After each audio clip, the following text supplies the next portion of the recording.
Hello everyone, welcome back. I'm Jacob Silverblade, and today we've got a video on Varro Tigurius.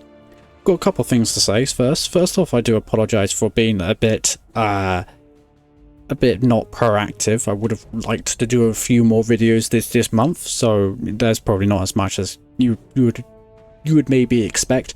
The reason why is because I just haven't been enjoying this new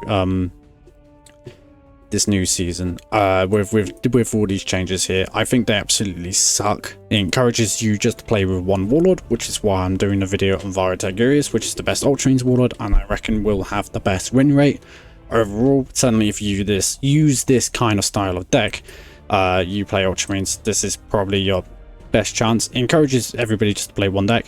What you do is that you play one deck for the beginning of the season, and you get as many points with your one faction, and then once you've done that, towards the end of your season, at least as end as you can get it, you then play all your games here, get as much points as you physically can get with all the other ones, make sure you get all these bonus extra points, and that is how you play the game. At the beginning of the season, you just play with one warlord only, get as much points as you can from that, and then get all the bonus points at the end, and it's incredibly boring. And it is why that I am not done being top 50 for such a long time, and I'm taking a week's holiday. So that's why I got some of these wins on my belt for now rather than later, because I'm not have much time to actually get all these extra wins to achieve my objectives. But yeah, this is what encourages. That is the game plan in a top 50 season, and that's why I find it nowhere near as interesting, because really, all you should be playing is Varro Tigurius, in my personal opinion, because I think that's the best warlord.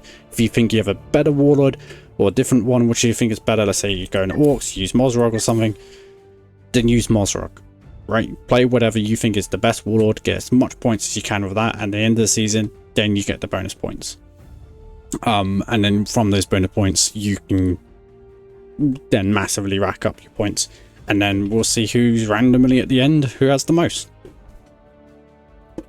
Nothing really exciting there, but hey ho. The second thing I'll say is that normally I don't do recorded videos. I have a whole bunch of games here, which I'll go into some of them in just a moment, but normally I don't do that, and I show you my thoughts live. The reason why is because I went to record, I swear I pressed the record button on OBS, and then I discovered that it didn't record, which is really, really annoying. And I played a whole bunch of games for it as well. So yes, we're going to go into some of these games now in just a moment. But yeah, that's the second thing I was meaning to say. I do apologize for that. Ultimately, I don't have all the time in the world to be able to do these things. So, what we got? Varro Tigurius. This is the deck that I've been using. I would use something very similar to this. The main concept is that you have an Avenging Zeal and they have 2 tactical insights. This is what I recommend if you're you're a good player, you're sufficient at playing this game well, and you're good at playing this deck. It takes a little bit of getting used to, but once you got used to it, you can play this very well. If you're, however, somewhat new, and can't play card games maybe quite as well, can't manage your hand nearly as properly with all the resources going on, this is the deck I recommend you use instead. The difference is you only have 1 tactical insight and you have a Gathered Company instead of the tactical insight. They both are energy sort of manipulation cards. So tactical insight is spend 1 energy, refill 2. Gathered Company is yes for 5, draw 3 infantry, draw and refill 1. You do have a couple of vehicles here, but majority of stuff is infantry. You've got 3 stratagems at the end of the day, and you've got 2 outriders and 2 primus and bolters, so there's 7 cards in your deck. But you don't draw the stratagems early on anyway, so by the time you've got Tactical Insight, Avenging Zeal, or Gathered Company, you only have 4 cards in your deck realistically, some of which might already be in your hand, which Gathered Company can refill from. So don't feel too bad about it. It works. You know, it basically will most of the time basically get you free energy in this deck, to be frankly honest. It can occasionally not, but I'd still stick with Primus Pulses being your deck, because it's still absolutely your best 5 energy drops you got, and I would still keep the Outriders. I don't think I would change any of those, to be frankly honest. So we'll go into this deck and explain what's exactly going on. Of course, we talked about the tactical insights. You're using the tactical insights on, ideally, when you've got something like a firstborn and then an outrider on like a 6 energy, one of the 3 drops, or you're going double 3 drop, or if you really have to, you go a 3 drop and a 4 drop on an 8 energy turn. But ideally you're like, you know, going for a 6 energy turn and stuff like that with tactical insight, so that you get 2 codex triggers and then another 2 codex triggers.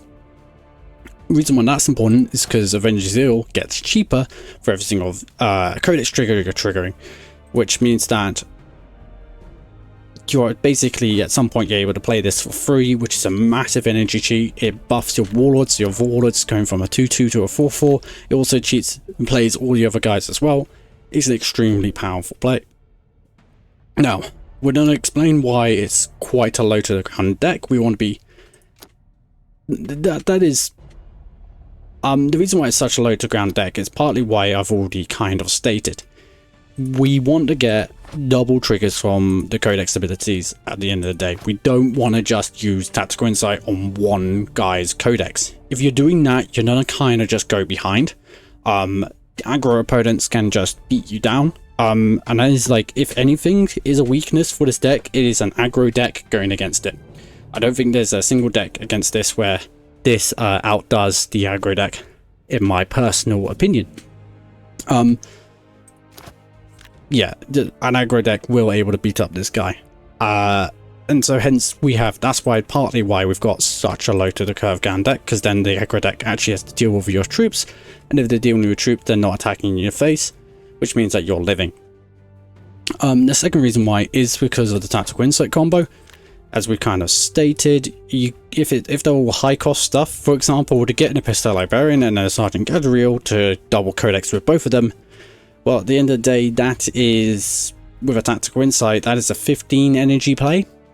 That's not happening. We're not planning on winning on, you know, turn 15 or turn 14 in this game. We're planning to win on turn, let's say, I don't know, like E9, E10, unless we get Sergeant Talion, in which case we plan on the win on E6. But whatever. So that is the reason why behind it, is we want to get double tactical insight players going off, and that's why we've got such low turn turf. The final reason is why specifically 3 drops. Why a whole bunch of 3 drops? Why not some more 2 drops? Why not some more 4 drops? Why not some more 1 drops? If we're going for the so-called low to the ground curve, and it's specifically because Sergeant Talion and how that interacts with tactical insight. Sergeant Talion is a broken card and goes with this deck amazingly well. His codex ability refill 1 energy means that that's energy manipulation, which means that you can then trigger another codex ability so long as you have a 1 energy card. Now it happens to be that tactical insight is a 1 energy card, and this refills 2. So with Sergeant Talion, so you don't use this, you don't activate another codex of Sergeant Talion's, he's then going to refill 1, and then Tactical Insight's going to refill 2, leaving you with 3 energy. And guess which guy we want to be playing for 3 energy to be able to utilize Sergeant Talion's really powerful effects? Well, that is why we have a whole bunch of 3 energy drops, so that we can utilize that and, be frankly honest, break the game and just destroy our opponents. Not only that, but also in terms of energy value, some of the best Ultramarine cards is in the free energy section. You've got Primus and Scepter, probably the best free energy card in the game. Actually, probably just not probably, I reckon is the best free energy card in the game. Sterling Guard Sergeant is a really powerful card. Outrider might seem like a worse version of Primus and Scepter right now, but it's still a good card. Don't forget, he can scale as well, which can be actually sometimes really powerful with Sergeant Talion, because then you get this, even if there's isn't something for this guy to destroy, with a Sergeant Talion display, this guy can get like 4 codex triggers off, and with 4 codex triggers, suddenly now this guy is just something the opponent has to kill, otherwise they're going to take a whole bunch of damage directly to face. And then we got Intercessor Sergeant. This guy's not a bad troop, but he's not like an amazing troop either. He's somewhere in between, but that's still decent. And that's, you know, he's still a decent unit. He still does the thing. Many factions would still like this guy, to be frankly honest. The Codex deal 1 damage to random enemy troop. It's guaranteed to hit a troop, so you can deal with 3 health troops now. He's just nice to have. And since because 3 energy troops are so important, we've chucked him in there as well, because he's pretty good. With that being said, I think we're going to get into a few games now. That is the general premise. We're going to be getting so many Codex triggers, ability going off, using Tactical Insight at the right time sort of thing. Getting using Varro Tigurius' ability to draw the stratagems early. I don't think I mentioned that, but draw a stratagem. So we can utilize those broken cards like Avenging Zeal to ultimately destroy our opponent. And, you know, I don't know what the percentage chance you are to get Sergeant Talion in your opening hand, or to randomly top deck into your opening hand by 5 energy. But whatever percentage chance is, you're just going to win those games. Majority of the times, you're just going to win those games, and it's just going to be broken. And it's really quite scary. I've actually done it a lot of these times during these games. So I'll go and show you the first game I had. But I actually did that a lot. I think I get it. I can't remember how many times I get it, but it is a serious problem. So we'll go into our first game.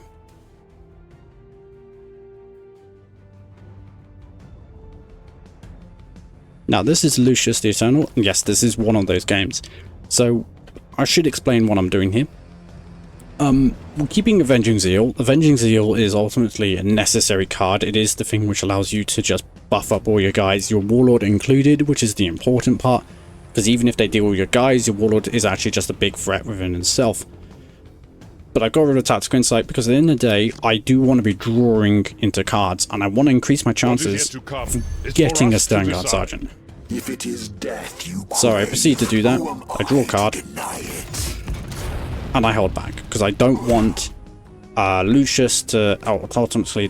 I don't want to feed into Lucius's only game plan here, which is really trying to aggro me down to the point where Sergeant Talion can't win me the game. So I get Impulsor, which is not so great here. It's ideal to get a 4 energy drop, but that's not the end of the world. You know, as we got Sergeant Talion, you know, he's using his thing to just get some pings off. He's got so-and-so. That's not too bad. We do get a Chaplain, which was quite nice. And this is what I mean. I'll pause it here. We didn't want to go along. We got rid of the other Tactical Insight, because you might be thinking, oh, we already got 2 other combos, and then we only have to use our ability once. At the end of the day, in the early game, we probably want to be using our ability anyway. We don't want to be sacrificing a 3 energy drop.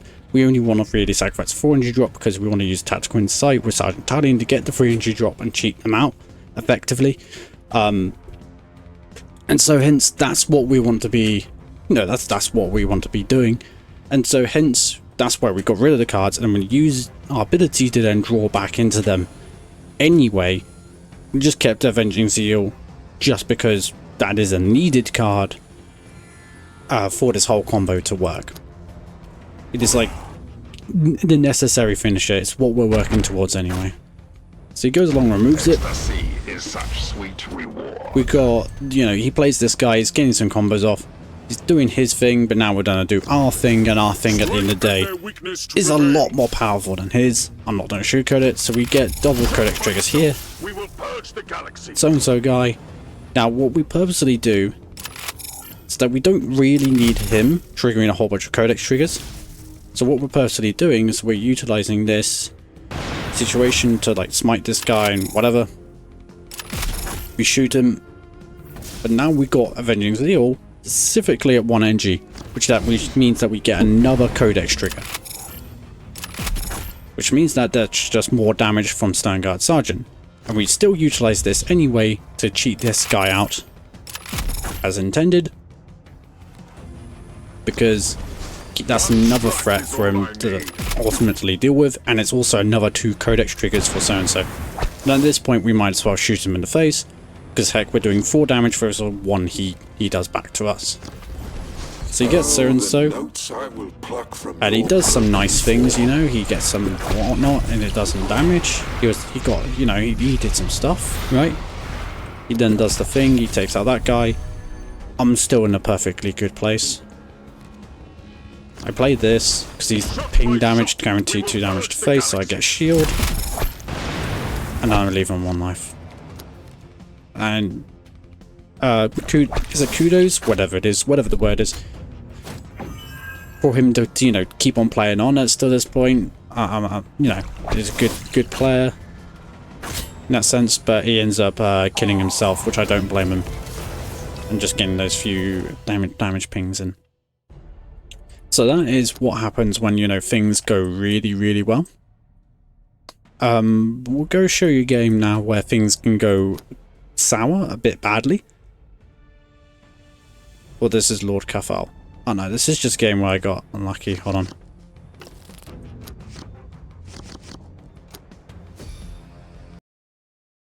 I'll show you a different game because that game I just got purely unlucky. You can still get unlucky with Varro Tigurius. Yes, he can do some broken things, but he can also not.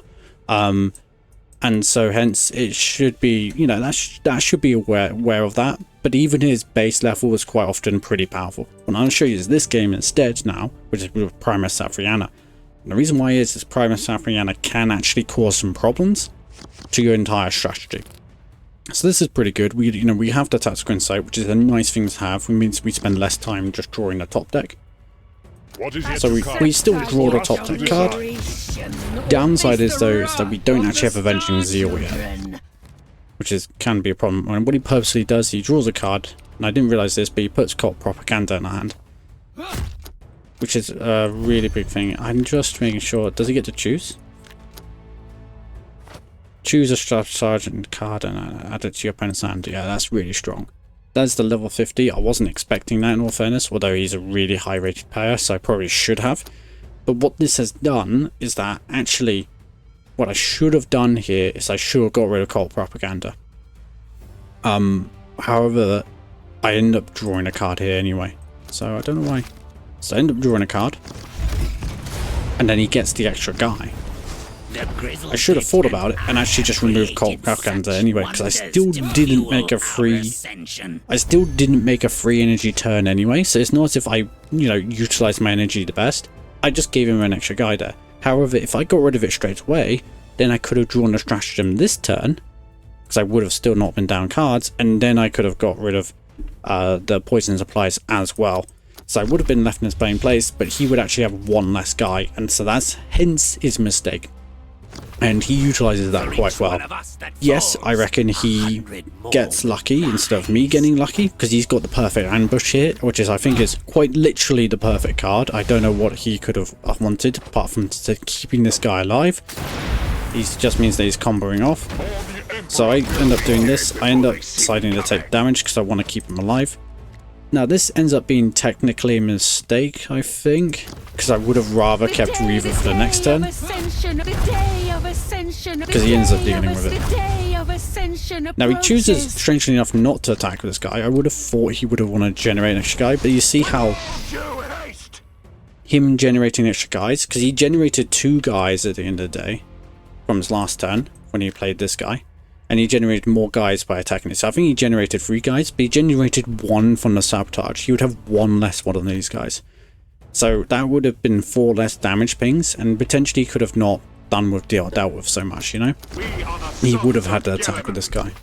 So I tactical insight here, and I end up opting for smite, killing one of those guys. I do want to remove this guy because I don't want him generating any more at the end of the day. So he goes along and gets the second version of Neophyte Icon Bearer, and he puts in another Poison Supplies, which I don't have to deal with, and he ends up creating 3 more guys, which at the end of the day, this is sort of a spiral effect. Swift release from your captivity. It's the spiral effect, because he had that 1 extra guy. Not only did he have able to create the 1 extra guy to deal 4 extra damage, which was a problem arguably within itself, but also, I'm trying to think now. It means that he would have not been able to generate an extra guy with the second Neophyte Icon Bearer. So I think he got actually a bit lucky here, if I was going to be all honesty, because he did have 2 Neophyte Icon Bearers and he had a perfect ambush. I'm not quite sure what more he could have wanted there, because he's just not able to make so many Neophyte Icon Bearers. Neophyte Neophyte Initiates, which are able to combo off each other. But me making that mistake there at the end of the day just meant he had one more on that initial first turn play, so he wouldn't have got extra damage, and now he has one more again during this sort of second play. So ultimately his two sort of combo moves plays would have not been nearly as powerful, and that could equate to, well, we know it equated to 4 damage last time. The day of ascension approaches. And that's another 4 damage now. Ascension approaches. So I, in principle, would be on 14 life, and there would be one less guy to deal with. You see how actually that really stacks up. If I'm on 14 life here and I've got one less guy to deal with, my Sergeant Gadriel play, yeah, it didn't work out, which I make the Sergeant Gadriel play. I sort of go for him smiting and I go for whatever, and it ends up being the worst thing you've ever seen, because it doesn't do it just doesn't do the 2 damage. So I smite, try to go for the kills. I try to go to things, I actually end up punching that guy. And I think I got 2 pings on the same guy over there. Yes. Oh, no, I smited him, and then Sergeant Gadriel ended up shooting that guy because of the way this game is coded. Yes, in this same sort of scenario, I would have been on 14, and yes, there would not been as many guys dead. So I did get pretty darn unlucky here. I would have still been able to live though in principle, because I'll be 14, 13 life. This is 8 damage, 8 damage onto my 13. Yeah, I'd be left with 5. I'd be left with 5 life. I now have a Sergeant Gadriel, which meant that he probably would have sent his guys into my Sergeant Gadriel instead. And, you know, because he would have not been able to kill me. You see how this all stacks up. And that's why you have to be so careful and smart with your plays. And you really have to think about what Primus Afriana is doing here, because it could really do a lot. And I ultimately did not do that. That was my mistake, and hence you need to think about it. So that's just something to take away from. This is not an easy deck to pilot. I know my opponent's deck isn't easy to pilot, but Sabotages is a quite good counter to what Varro Tigurius wants to be doing, because messing up your hand and preventing those big combo plays on my part is a serious problem for me, actually.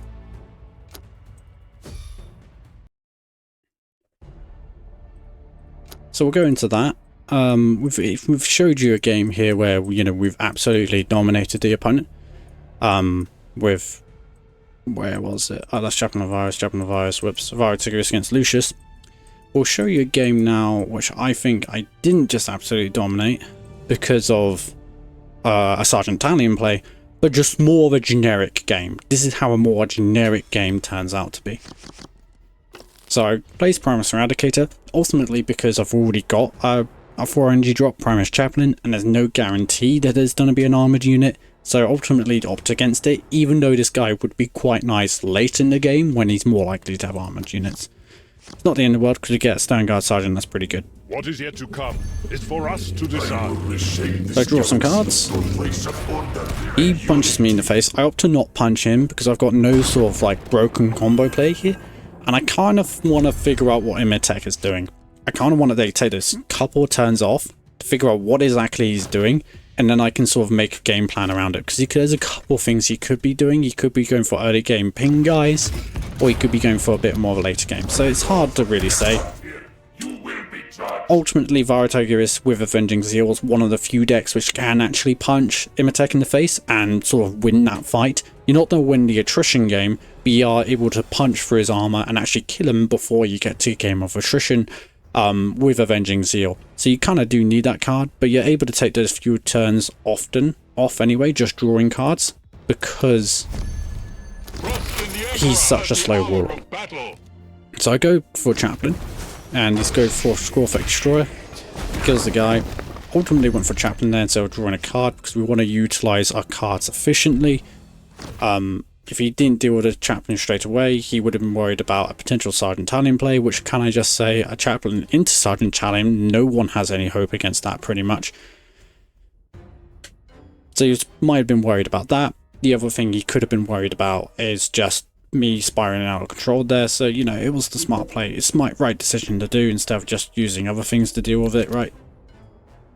But it was a smart play on us here to actually make that sort of play, because we don't need to draw cards yet. We needed to utilize our hand somewhat, So and utilize our card advantage or every single energy point. So we go here, we now play you, removing that guy, removing the remnant. It's quite important removing his remnants because we don't want him having an advantage. He shoots that guy. And now this is quite a big change for the Inceptor Sergeant with that 6 range attack. Now he's actually able to shoot at this guy, dealing 4 damage instead of 3 damage last time, which means that we can actually remove that. So we're sort of forcing his hand here. Yes, we didn't get to remove the remnant, but we're forcing his hand here and just saying, do you have a way to reanimate this guy? And he doesn't. He ends up playing Locust Lord, which is quite nice. Now we have a 7 energy play here, and it's really quite nice because we got Inceptor Sergeant already. And now we're going to place 2 free drops.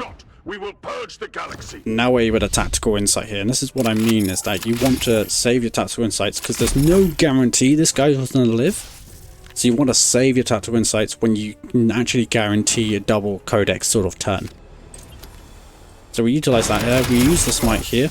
The reason why we use the smite here is because we were initially planning to use Outrider to kill it, but then it did 3 damage, and then the Sternguard Sergeant decided to shoot it as well. So we decided to just punch over a Warlord instead. Outrider was able to remove that, and then we were able to utilize him to be able to kill this guy. And then he used this, and he utilized his ability and his hero to actually kill these 2. Which personally, I think that was a mistake. I think he should have gone for this guy and not been able to buff the board with him. But even still, it's not the biggest deal in the world. He was in a pretty bad position anyway, so I don't entirely blame him.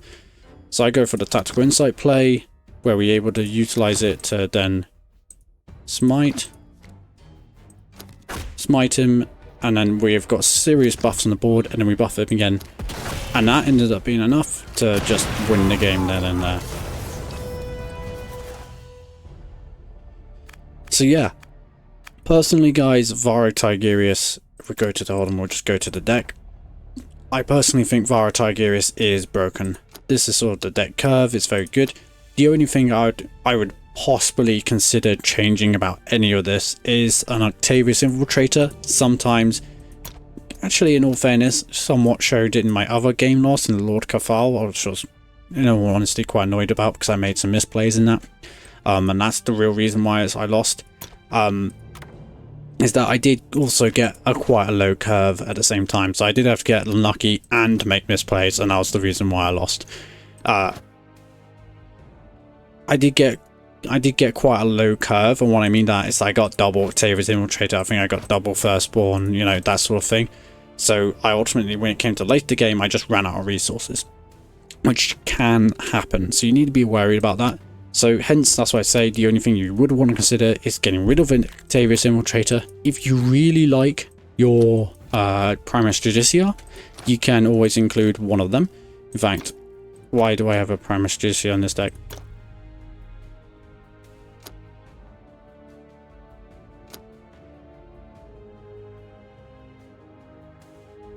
No, hold on. Primus and Judicia, that's not meant to be there. Primus and Pulsar. That must have been a mistake. Anyway.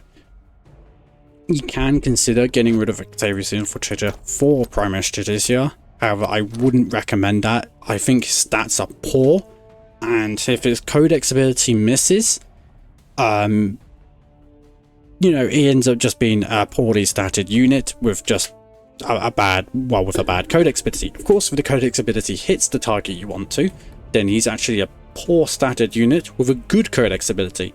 But I don't think it's not, but the fact that it's only a 50-50 chance whether it's good or not is kind of just not great, and so hence I highly recommend not using him. The problem is there isn't many other replacements for Primus Judicia in this 5 energy section. In fact, I would, if you were going to put in a 5 energy drop because you didn't like the curve, I would get rid of Octavius Infiltrator, and I would rather put in a Victor Tactical Warsuit. Yes, he doesn't have a Codex ability, but I would rather have that than the 50-50 chance of getting the Codex and hitting the right target, because I don't think, I just don't rate Primus Judicia. I don't think he's a good unit. Where Victor Warsuit, I consider to be a decent unit. Not the best in the world, but it is a decent unit. It is a 3-5 for 6 life. It's got the stats to support it. It has a quite good ability at the end of the day, keeping the opponent honest in saying, hey, do you want to lose your units, or do you want to afford damaging my warlord in his face, or do you not? So it actually does serve that sort of role / purpose. I would still prefer Blade Guard Sergeant, to be honest, over Pro-Mage GCR, because if you don't have any troops, you do get a 2 armored unit, and a 2 armored unit with 2 range attack with 5 life is actually a pretty darn durable unit, which can cause some problems. But at the end of the day, you don't really have great options beyond, in your 5 energy section, beyond a Sergeant Talon and your Primus GCRs. Primus Impulsors, not GCRs. GCRs are terrible, don't play them. Primus Impulsors. So that's the only thing I would say. You could consider getting rid of Octavius Infiltrator, one of these guys, for a 6 energy drop if you're worried about the curve instead. Here I'd say you've got some better options. You know, you've got Lieutenant Calcius, you also got a Blade Guard Sergeant. Blade Guard Sergeant with that Codex Heal 3 ability is actually, you know, kind of a problem to, you know, they would actually have to deal with him with that 1 armor. So because of that reason, you might want to consider him instead, because, you know, if they don't actually deal with him, then he heals 3. So I would prefer you to play him over Jizia, but I still don't think it's worth it to play him, for example. And I wouldn't be playing Stormtan's Speeder, because at the same time it's the Jizia stats in reverse, but at least it's got flying. So it's like a 5/5 for 5. Which isn't bad, but then you're paying 6 energy for it, not 5 energy. And its Codex ability is alright. It's not great. So, you know, dealing 1 damage on the board most of the time doesn't do anything. Like literally nothing. Like it means nothing in terms of killing the opponent's troops. It means nothing in terms of really breakpoints. It's very rarely useful. It might mean something in terms of if the opponent has a 3 health unit, and you're able to do all that 1 damage to that guy, and then you're able to kill it with your warlord, can be useful then, I suppose. But it doesn't mean anything in terms of all the other guys which take 1 damage, which are 3 life, because they're just gonna shoot this thing and die anyway, because it's got 5 range attack. So it quite often just doesn't do anything. You can always put in Predators. This is actually something I would consider, is putting in Predator Stormtan, because him doing 3 damage to an actual troop does mean it's just a dead troop, and same with kind of Predator, that can mean something. So instead you can go for more 7 energy drops, because they are actually, in all fairness, you do have good energy drops in those sort of sections. So I wouldn't mind that instead. You can consider, I do apologize, can consider Redemptor Dreadnought. However, I wouldn't, it's kind of like Judicia. I also wouldn't rate this unit. I think it's pretty bad.